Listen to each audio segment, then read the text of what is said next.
है जी किसी ना किसी तरह गुंजाइश कढ़ते हैं। मेरे को एक दिन बंदा पूछता है अहे जी सूद दे पैसे देखो हाँ पैसे रखे सन बैंक च ते उन्हें सानू धक्के नाल पैसे दिते ने कुछ वाधू।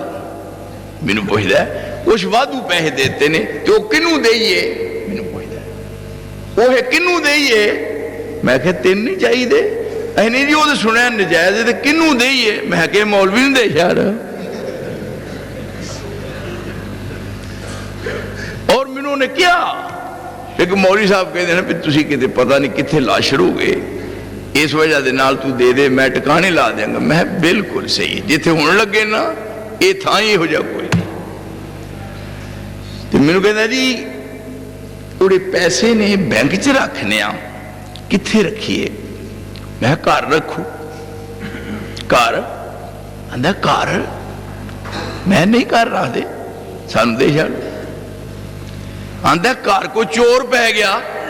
मैं क्या चोर पैसों नूं पैंदा है क्यों जी चोर पैसों नूं पैंदा है ते पैसे नूं कीमती चीज भी घर है तेरी बेगम। कदी क्या ही बैंक मैनेजर नूं पे खलो जा फिर दरवाजा मारी पहले मैनू बैंक च जमा करवा लैन दे बेगम सवेरे छुड़ा के लै जाऊंगा। ये सारे जी ने ना घर दे ये पैसों नूं पैंदे ने चोर।